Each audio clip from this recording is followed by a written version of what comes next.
देवी और सज्जनों नमस्कार। जय मां सरस्वती। जीएस के इस टॉपिक में आपका बहुत बहुत स्वागत है। मेरा नाम कमल कुमार, मैथ का टीचर हूँ। जीएस पढ़ा रहा हूँ आप लोगों को, और जीएस में रेगुलर अपनी क्लासों में पढ़ाता हूँ। मैं सिर्फ ये दिखाने की कोशिश कर रहा हूँ कि जीएस आप पढ़ रहे हैं, सॉलिड तरीका क्या है। आइए बात करते हैं। कल हमारा टॉपिक जहां रुका था वहां पर कल बात हो रही थी कि 1857 की क्रांति से पहले जो अध्यादेश आए हैं वो सारे के सारे अध्यादेश ईस्ट इंडिया कंपनी के अंतर्गत आए हैं। भारत में ईस्ट इंडिया कंपनी का शासन था। 1857 के इस क्रांति के बाद अंग्रेजों को लगा कि ईस्ट इंडिया कंपनी से भारत में शासन नहीं किया जाएगा, तो कंपनी के शासन को समाप्त कर दिया गया। और इंग्लैंड की जो सरकार है, ब्रिटेन की जो सरकार है, वो डायरेक्ट भारत में अब शासन करना चाहती है। उसके लिए उसे अपने कानून अधिनियम लाने हैं। मैं बात कर रहा हूं वहीं से, तो इसलिए मैंने टॉपिक डाला है। टॉपिक है हमारा ब्रिटिश क्राउन के अंतर्गत जो अधिनियम आए हैं वो, इन पर मेरी चर्चा रहेगी। सबसे ज्यादा महत्वपूर्ण ये बिंदु हैं और इन्हीं बिंदुओं को मैं क्लियर कैसे करूंगा, ये है बात। लिखा हुआ किताब में मिल जाएगा, अच्छी बात है। मैं भी किताब से ही पढ़ता हूं, सारी दुनिया किताब से ही पढ़ती है, हम उस समय नहीं थे। अब इसको क्लियर करने की बात है। आते हैं सर, 1857 की क्रांति हुई है। उस समय भारत के गवर्नर जनरल पूछे जाते हैं। 1857 क्रांति के समय तो लॉर्ड कैनिंग उस समय भारत के गवर्नर जनरल हैं। गवर्नर जनरल का जो पद है वो ईस्ट इंडिया कंपनी के अधीन है। अब ईस्ट इंडिया कंपनी का शासन खत्म हुआ है तो गवर्नर जनरल का पद भी खत्म होगा। गवर्नर जनरल के पद को वायसराय में कन्वर्ट किया जा रहा है। देखिए क्या है, यहां लिख रहे हैं ब्रिटेन के प्रधानमंत्री उस समय लॉर्ड पार्मस्टन है। बहुत पूछा गया क्वेश्चन है कि जब भारत में 1857 की क्रांति हो रही है, जब 3-4 क्वेश्चन है सब के, 1857 की क्रांति हो रही है, उस समय इंग्लैंड के प्रधानमंत्री कौन है, ये पहला क्वेश्चन। तो लॉर्ड पार्मस्टन है। उस समय महाराजा कौन है, क्योंकि वहां का पद वंशानुगत है। जैसे हमारे राष्ट्रपति होता है, इंग्लैंड में राष्ट्रपति नहीं होता है, वहां वंशानुगत पद है, राजा का पद है। तो राजा है वहां महारानी विक्टोरिया। और इन्होंने घोषणा की है कि भारत से कंपनी, ईस्ट इंडिया कंपनी के शासन की समाप्ति हो रही है। तो अब शासन करने ईस्ट इंडिया कंपनी जो सन 1600 में इंग्लैंड में बनी थी, भारत में आई थी, उसने नींव रखी थी, उसका शासन समाप्त हो रहा है। यहां से आगे आ रहे हैं सर कि भारत में जो गवर्नर जनरल का पद है, जो इस समय लॉर्ड कैनिंग है, वो समाप्त कर दिया गया है। उसके स्थान पर वायसराय का पद बनाया गया है। अब भी गवर्नर जनरल के पद हैं, लेकिन वो राज्यों में है। जो राज्य हैं, छोटे छोटे राज्यों से मिलाकर, जैसे संघ मंत्री, अब हमारे मुख्यमंत्री है, तो वैसे ही गवर्नर जनरल के पद हैं भारत में अभी, लेकिन वो वायसराय के अधीन है, वायसराय के अंतर्गत है। तो कभी आप पढ़ो और दिखाई दे कि गवर्नर जनरल कहां से आया, तो गवर्नर जनरल है, लेकिन कौन होंगे, राज्यों के। जैसे बंबई का है, मद्रास का गवर्नर जनरल है, तो वो पहले गवर्नर होते थे, अब वो गवर्नर जनरल है। तो है गवर्नर जनरल, लेकिन जो भारत का मेन मुख्य सत्ताधारी है, भारत में जो शासन को देख रहा है, वो अब वायसराय को करेगा। तो वायसराय के पद का सृजन हुआ है। उससे पहले एक बात बता रहे थे कल भी कि कंपनी का जो शासन था उसमें जो गवर्नर जनरल था, उसका कार्य देखने के लिए 2 ये मंडल हमारे पास थे, नियंत्रक और निदेशक मंडल। बहुत बारी क्वेश्चन पूछा गया है, किस शासन अधिनियम के अंतर्गत निदेशक और नियंत्रक मंडल समाप्त कर दिए गए। निदेशक और नियंत्रक मंडल का पद समाप्त कर दिया गया है। कौन सा बताने वाले हैं, भारत सरकार अधिनियम 1858। मेरा मुख्य कार्य ये भी है, मैं आपको बताऊं क्वेश्चन किस तरह से बनेगा, क्योंकि क्वेश्चन नहीं बना। आपने वहां से जो इतना टॉपिक आपने पढ़ा है, पैराग्राफ आप पढ़ा है, आप उसमें से क्वेश्चन नहीं निकाल रहे। तो जो बड़े एग्जाम है, लीनियर एग्जाम है, उसमें लीनियर क्वेश्चन आता है, तो फिर आप उसकी तैयारी कर भी नहीं पा रहे हैं, क्योंकि क्वेश्चन निकालना एक कला है, आपको क्वेश्चन निकालना आना ही चाहिए। तो नियंत्रक और निदेशक और नियंत्रक मंडल की समाप्ति किस अधिनियम के अंतर्गत हो गई है, भारत सरकार अधिनियम 1858। अब इसमें इंग्लैंड में जो हमारा काम देखने के लिए कोई मंत्री बन जाए, जो भारत का काम देखे, तो वैसे तो हम होते तो उसको भारत मंत्री कहते, लेकिन इंग्लैंड में एक व्यक्ति का पद बना, इंग्लैंड में, भारत में नहीं, इंग्लैंड में, उसको भारत सचिव। तो जैसे हमारे यहाँ मंत्री बनते हैं, वैसे ही मंत्री बना, जो भारत का काम देखने के लिए बनाया गया, उसका नाम भारत सचिव रखा गया। और भारत परिषद का गठन हुआ है। तो ये जो निदेशक और नियंत्रक मंडल थे ये खत्म हो गए हैं, इनके स्थान पर आ गई है भारत परिषद। कितने लोग आए हैं देखो, इंग्लैंड में तो एक भारत सचिव का पद बना है, वो इस अधिनियम के अंतर्गत। भारत में वायसराय आए हैं जो लॉर्ड कैनिंग है। लॉर्ड कैनिंग अंतिम गवर्नर जनरल हैं और पहले वायसराय हैं। गवर्नर जनरल के पद से कन्वर्ट होकर वायसराय वही बना दिए गए हैं। आगे देखिए सर, महारानी विक्टोरिया ने, यहां मैंने सर नहीं लिखा है, थोड़ा सा आप इस सबसे लास्ट वाले पॉइंट को, चौथे पॉइंट पर चर्चा कर रहा हूं। महारानी विक्टोरिया ने 1 नवंबर, ये जो घोषणा आ रही है सर, मैं इस घोषणा का समय आपको दे देता हूं। 1 नवंबर 1858 को जो घोषणा की है कि कंपनी का शासन समाप्त हो गया है और जो भारत के बारे में और बातें कही हैं, उस घोषणा को भारत का जो शिक्षित वर्ग है उसने अपने अधिकारों का मैग्ना कार्टा कहा है। बहुत आया गया क्वेश्चन है, बहुत बार। भारत के शिक्षित वर्ग ने, कौन से वर्ग ने? शिक्षित वर्ग ने इस घोषणा को, महारानी की घोषणा को अपने अधिकारों का मैग्ना कार्टा कहा है। तो ये मुख्य बातें आती हैं, 3-4 बातें मैं दोबारा आपको रिवाइज कर रहा हूं कि हम लोग जो 1858 के अधिनियम के बारे में चर्चा करते हैं कि 1858 का अधिनियम कब आया। ये अधिनियम आता है भारत में जब 1857 की क्रांति हुई है, क्रांति को दबा दिया गया है। तब ब्रिटेन को लगता है, ब्रिटेन में शासकों को लगता है कि भारत अब ईस्ट इंडिया कंपनी से संभलने वाला नहीं है, तो उन्होंने शासन को अपने हाथों में लिया है। और अपने हाथों में लेने के बाद जो बदलाव किए हैं वो बदलाव आपके सामने हैं। मैं 3-4 बार दोहरा चुका हूं। 1857 की क्रांति के समय ब्रिटेन के प्रधानमंत्री पूछे जाते हैं, लॉर्ड पार्किंसन है, महारानी विक्टोरिया हैं, गवर्नर जनरल का पद खत्म हुआ है, वायसराय का पद बना है, भारत सचिव का पद बना है और भारत परिषद बनी है।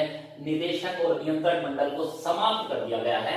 ये घोषणा महारानी ने 1 नवंबर 1858 को की है, 1 नवंबर 1858 को की है। और इसी घोषणा को भारत के शिक्षित वर्ग ने अपने अधिकारों का मैग्ना कार्टा कहा है। ये सारे क्वेश्चन बहुत बहुत महत्वपूर्ण है। पता नहीं संविधान शुरू करेंगे तो इनको कहां रखते हैं हम लोग, इनको पढ़ाते कैसे नहीं है सर। मेरे पास तो जब भी मौका मिला है सर, असल में मैं टीचर कम रहा, विद्यार्थी ज्यादा समय रहा हूं। 2011-12 तक मैंने अपने एसएससी सीजीएल वगैरह के जब मैं एग्जाम देता हूं तो मैंने जो महसूस किया है, मैंने जो पेपरों के दौरान दर्द सहा है कि किस तरह का क्वेश्चन आता है, वो दर्द वो लोग नहीं सह सकते जिन्होंने ये एग्जाम नहीं दिए हैं, वो वहां से नहीं गुजरे हैं।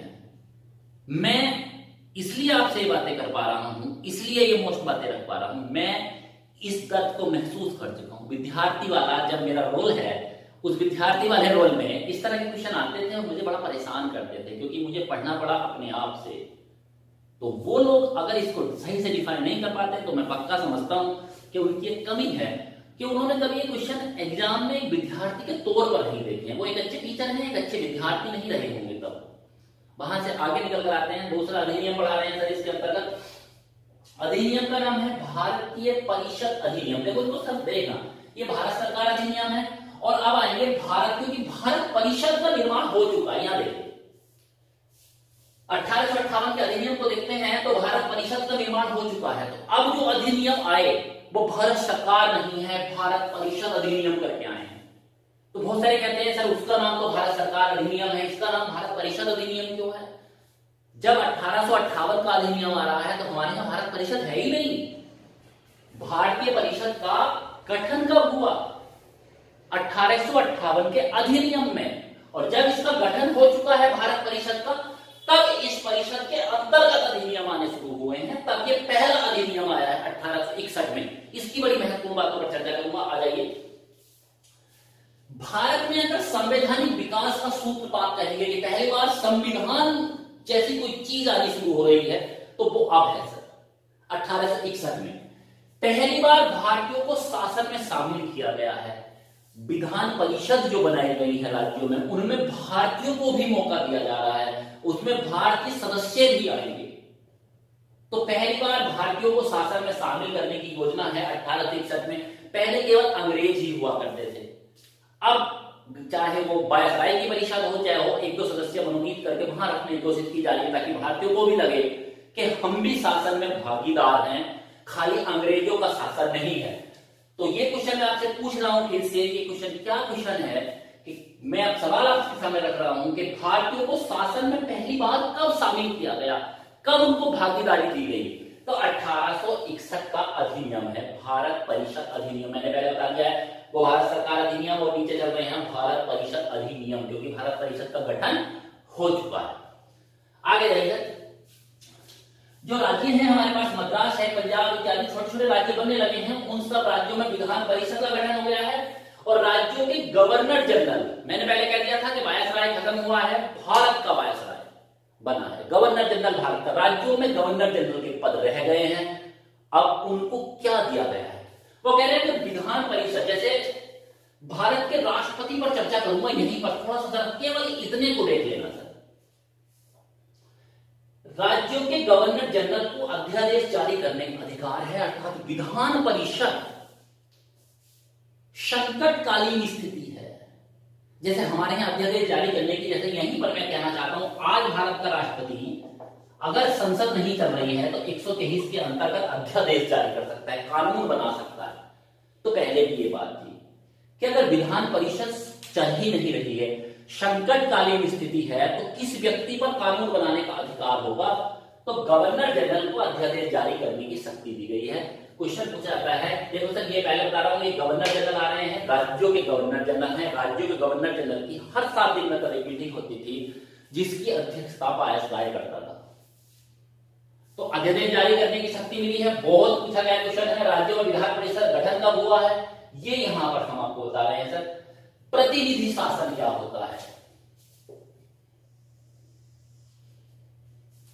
प्रतिनिधि शासन मतलब जैसे हर एक वर्ग का एक प्रतिनिधि होता है, तो भारतीयों को शामिल कर लिया गया है, तो भारतीयों का प्रतिनिधि हो रहे हैं, भारतीयों का प्रतिनिधि तो भारतीय कर रहे हैं, तो इसको कहा गया प्रतिनिधि शासन का प्रारंभ। क्वेश्चन बनता है किस अधिनियम के अंतर्गत प्रतिनिधि शासन का प्रारंभ हुआ है? आंसर क्या देने वाले हैं आप? भारतीय परिषद अधिनियम 1861। ये क्वेश्चन बहुत बहुत मोस्ट है। इस समय वायसराय लॉर्ड कैनिंग हैं, उनके द्वारा विभागीय प्रणाली का प्रारंभ किया गया, विभाग बना दिए गए हैं। जैसे वित्त विभाग है हमारे यहाँ, जैसे अभी तक मंत्रालय हैं बटे हुए, तो ये विभाग हैं अलग अलग बटे हुए। पहली बार विभाग किया गया है, और इसी को देखो नीचे इसी का रूप है। क्वेश्चन थोड़ा सा बदल कर आपसे पूछा जाता है, उसी क्वेश्चन को मैं आपके सामने रख रहा हूं। भारत में पहली बार मंत्रिमंडलीय व्यवस्था की नींव रखी गई, मंत्री बनाए गए। मंत्री कब बनाए गए? जब विभागीय प्रणाली आरंभ हुई है। तो चाहे विभागीय प्रणाली का क्वेश्चन आपसे पूछा जा रहा हो कि विभागीय प्रणाली कब प्रारंभ हुई है, चाहे आपसे यह पूछा गया हो कि भारत में मंत्रिमंडलीय व्यवस्था की नींव कब रखी गई है, दोनों का यही जवाब है, भारतीय परिषद अधिनियम 1861। आ गया लास्ट का टॉपिक चल रहा है, बड़ा छोटा सा है। भारतीय परिषद अधिनियम आया है 1892 में। इसकी आवश्यकता कब पड़ी है?